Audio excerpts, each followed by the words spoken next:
बहुत समय पहले की बात है।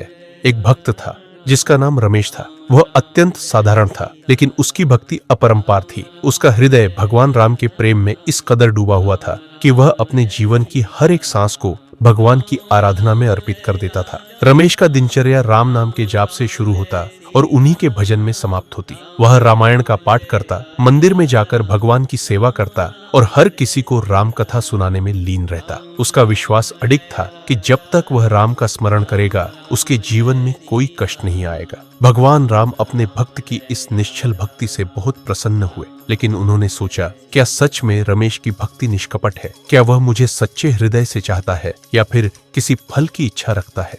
इस विचार के साथ भगवान राम ने अपने प्रिय भक्त सेवक हनुमान को बुलाया और कहा, हनुमान, मैं चाहता हूँ कि तुम रमेश की भक्ति की परीक्षा लो। देखो कि वह कितना दृढ़ है और क्या उसकी भक्ति सच्ची है। हनुमान जी भगवान राम की आज्ञा मानकर पृथ्वी पर रमेश की परीक्षा लेने के लिए प्रस्थान कर गए।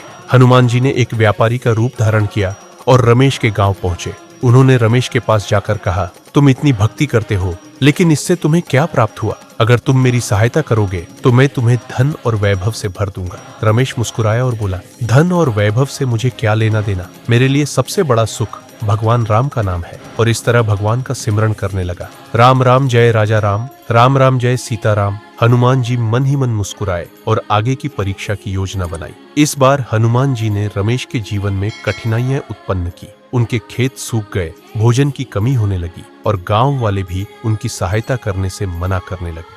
लेकिन रमेश फिर भी राम नाम के जाप में लीन रहा। उसने भगवान पर अपनी श्रद्धा बनाए रखी और कहा, यह सब भगवान की इच्छा है। अगर वे चाहते हैं कि मैं भूखा रहूं तो यही सही होगा। मैं उनकी भक्ति नहीं छोड़ूंगा। और भगवान का जाप करने लगा, राम राम जय राजा राम, राम राम जय सीता राम।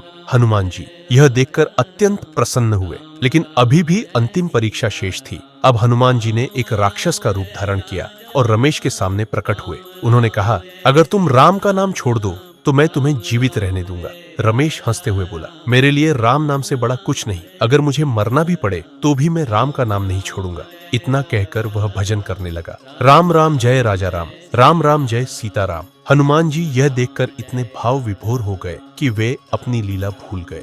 वे रमेश के साथ बैठकर स्वयं राम भक्ति में लीन हो गए। वे भी राम राम जपने लगे और यह सब भगवान राम स्वर्ग से देख रहे थे। भगवान राम ने देखा कि अब हनुमान जी भी रमेश की भक्ति में डूब चुके हैं। ये देखकर माता सीता मुस्कुराई और बोली, स्वामी, जब आपका परम सेवक भी रमेश की भक्ति में इतना डूब चुका है तो क्यों ना हम स्वयं जाकर अपने भक्त को दर्शन दें। राम जी मुस्कुराए और लक्ष्मण सीता जी के साथ पृथ्वी पर रमेश के पास पहुंचे। जैसे ही रमेश ने भगवान राम माता सीता को अपने समक्ष देखा, वह भाव विभोर होकर उनके चरणों में गिर पड़ा और फूट फूट के रोने लगा। भगवान राम ने कहा, रमेश, तेरी भक्ति सच्ची है। तूने हर परीक्षा में यह सिद्ध कर दिया कि तू निस्वार्थ प्रेम करता है। आज मैं तुझे अपना दिव्य रूप दिखाता हूँ। राम जी ने अपने दिव्य स्वरूप प्रकट करके के रमेश को दर्शन दिए। रमेश की आंखों में आंसू छलक पड़े। उसने अपने जीवन को धन्य मान लिया।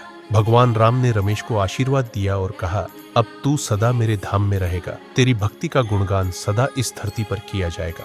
इस प्रकार रमेश की भक्ति ने उसे अमर कर दिया और यह सिद्ध कर दिया कि सच्चे हृदय से भगवान का स्मरण करने वाले को स्वयं भगवान दर्शन देने आते हैं। जय श्री राम। अगर आप भी भगवान श्री राम के सच्चे भक्त हैं तो इस वीडियो को लाइक करें, हमारे चैनल को सब्सक्राइब करें और कमेंट में दिल से जय श्री राम लिखकर अपने भक्ति भाव को प्रकट करें। भगवान और भक्ति भाव से भरी और भी वीडियो देखने के लिए हमारे चैनल को जरूर विजिट करें। धन्यवाद।